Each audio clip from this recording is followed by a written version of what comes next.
Good morning, students. Today we'll start the second book, Indian Economic Development.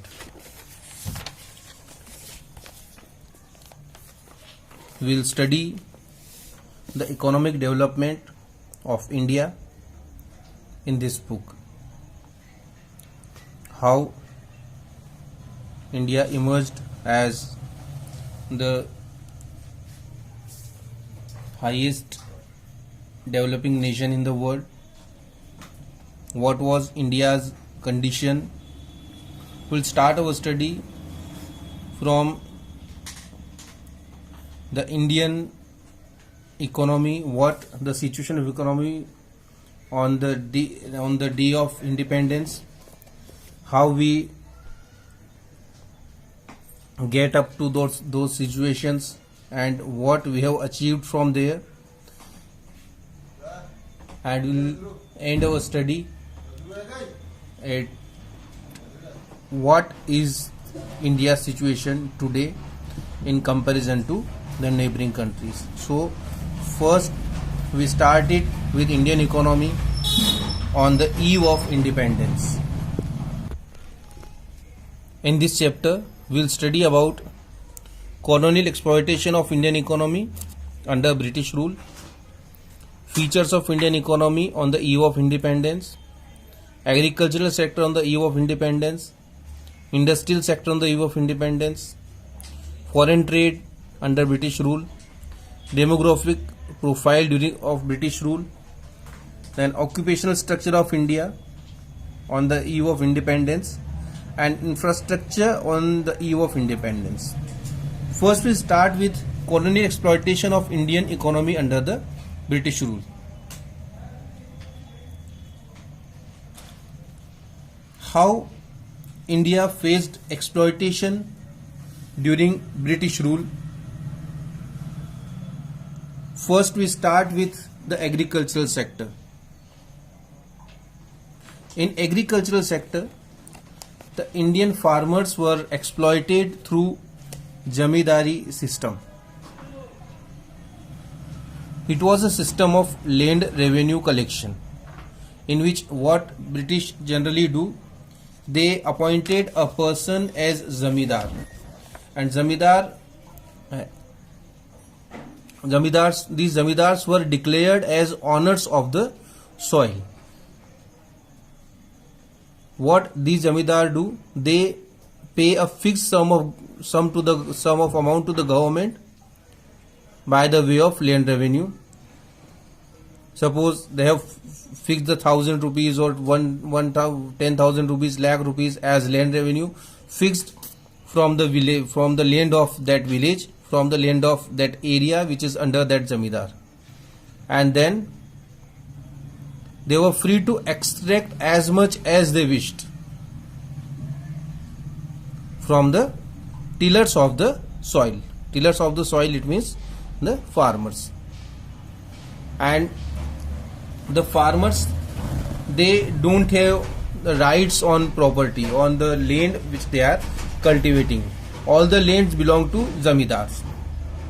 So the tillers of the soil, the farmers who actually work on the farm, they get very less amount for their survival, because most of the agricultural production that is taken away by the Zamindars as land revenue. And what Zamindar do, they spend their revenue income on luxurious life, and in return they spend very less amount, and in many cases they don't invest on development of agriculture. So this is how the farmers were exploited during British rule. They, whatever the production they get from the land, most of the production was taken away by the Zamindars, who do nothing for their land. But as he is the representative of the government, the British rule, who is giving the revenue on behalf of farmers and then collecting the revenue from the farmers, so he taken away all the surplus agriculture production, and just the production remains with them is actually for their minimum survival, so that they just can get their 2 times food, but they don't have any kind of money with them remaining.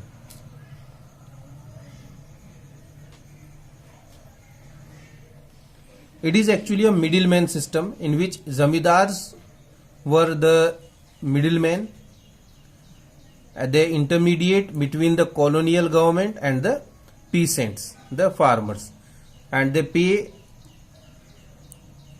the tax on behalf of farmers, and then they collect the tax from the farmers. So this was the system of zamindari which is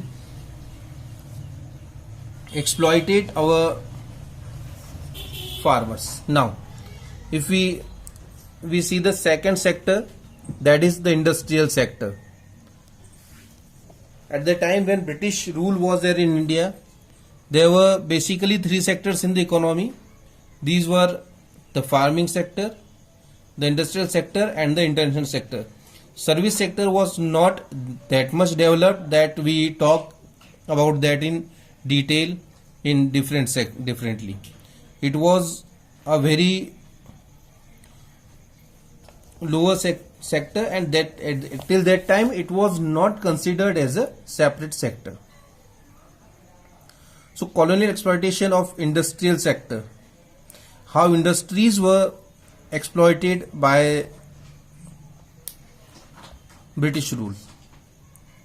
At that time in India, most of the industries were there in handicraft field, and the Indian handicraft had a worldwide reputation for their variety as well as for their quality. Now what British done to exploit this industry? They have an objective to reduce the Indian demand of Indian handicraft in foreign countries and as well as in India, and on other hand they need to increase demand of their product in India and in other world. So what they done, they put heavy taxes on Indian products, the Indian handicraft products.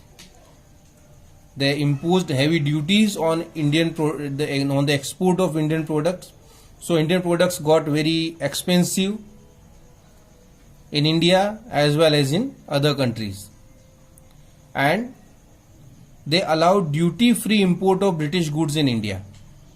So the British items became cheaper than Indian items, and this is how they exploited Indian industries, because Indian production became very expensive due to the heavy taxes which were imposed on Indian production, and duty-free import of British goods make British item very cheaper than Indian goods. So this is how the industrial sector was exploited by the British government. Then we talk about the international trade. It goes with the same way. What British done? They started duty-free export of Indian raw material.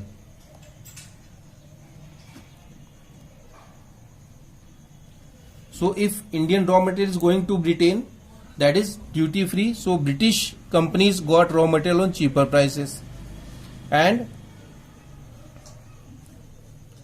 duty-free import of British goods that we studied in last point, that they allow the British items to come in India as duty-free imports. So the raw material which is going to Britain was cheaper for the British companies, and the item which is coming to India is cheaper for Indian market. So this is how they destroy our farming, they destroy our industrial sector, and due to these policies only, India became an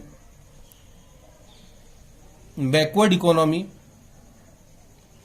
India has a very good history of economy in the world. Indian production was famous worldwide. All the countries were having a large demand of Indian products,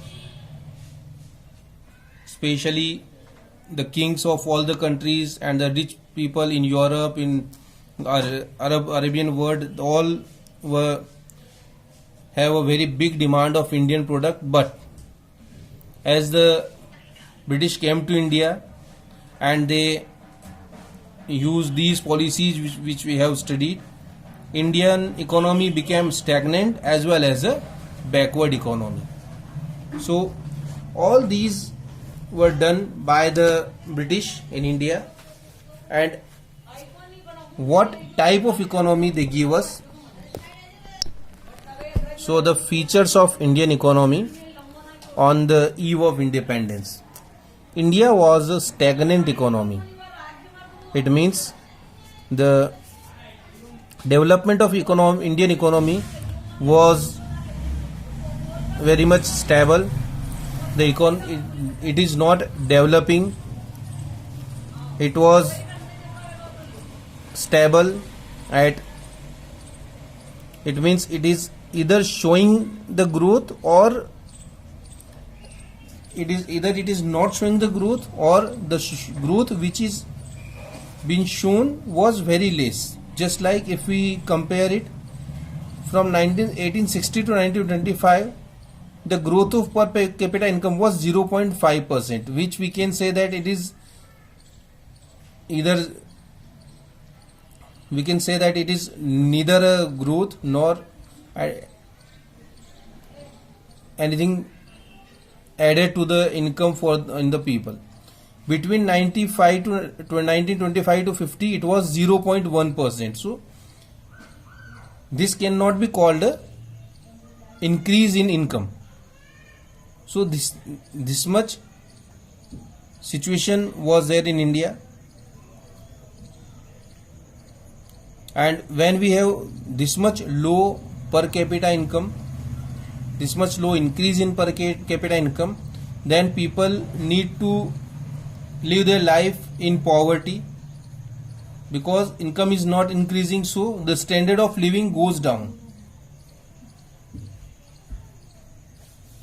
And in that condition, India faces many epidemics and the famines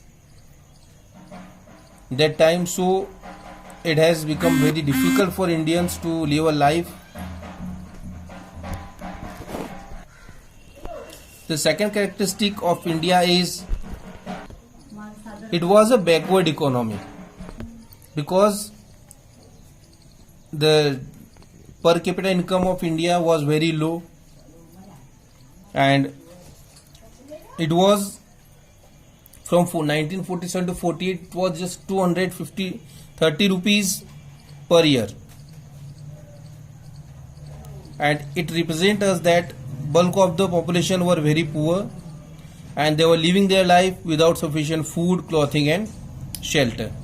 So this type of economy is called then backward economy. Agricultural backwardness. At the same time, because agriculture was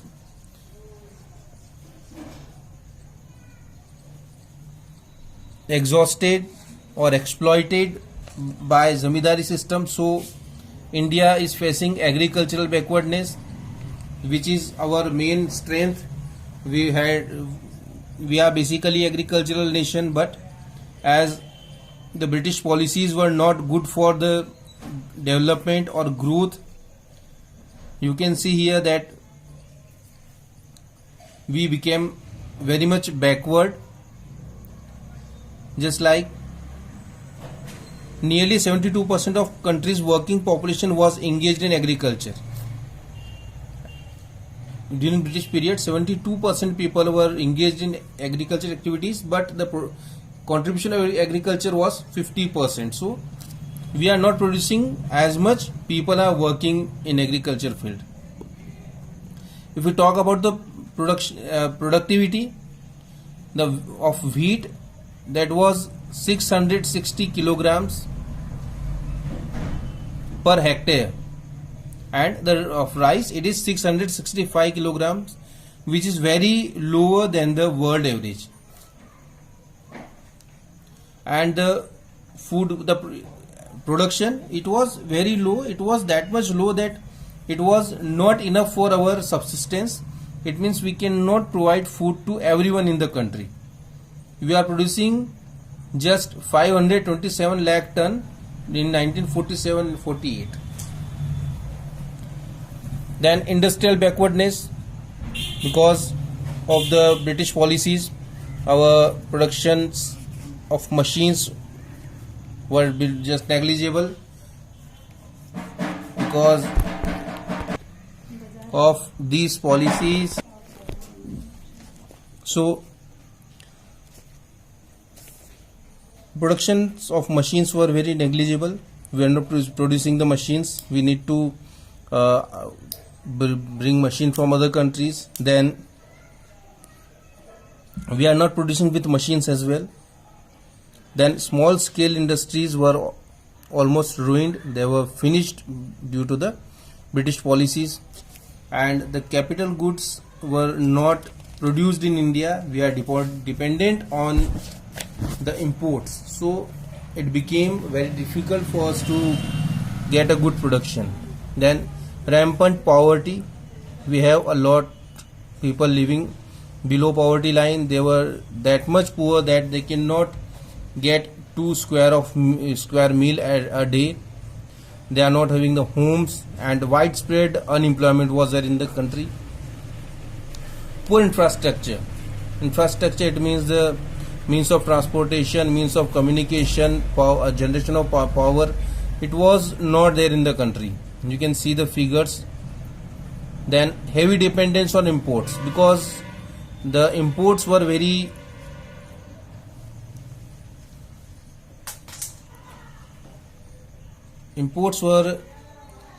cheaper. So, and our industries were ruined. So we were dependent on imports. We import everything. We are not producing anything in the country. If we talk about the armed forces, demands of armed forces, if we talk about the defense equipments, machines, medicines, kerosene oil, bicycle, everything we are importing from other countries. Then another is the limited urbanization. Most of the people in India were living in the village area. About 86% population of India were living in rural area at the time of independence. Then the next feature, semi-feudal economy. Our economy was not wholly feudal and not the capitalistic economy. It means it was a mix of feudal and the capitalistic economy, and has the characteristic of both. And what we were facing, that we were having the negative sides of both the economies. As feudalistic economy, we were having very low productivity, and as a capitalistic economy, we were having the industrial backwardness. So it hurt Indian economy from both the sides. Then colonial economy. India was a colonial economy. It was captured by British, and just because of this, we need to face the aristocracies from the British people. We export raw material, we import the finished goods. We export raw materials on very low taxes. We import duty free finished goods. So these were all the situations which make Indian condition very bad. The situation of Indian economy very worst. So this was the feature of Indian economy that we studied today. In next video when we meet, we will talk about the agricultural sector and the industrial sector, what were the exact situation of these two sectors on the eve of independence. Thank you.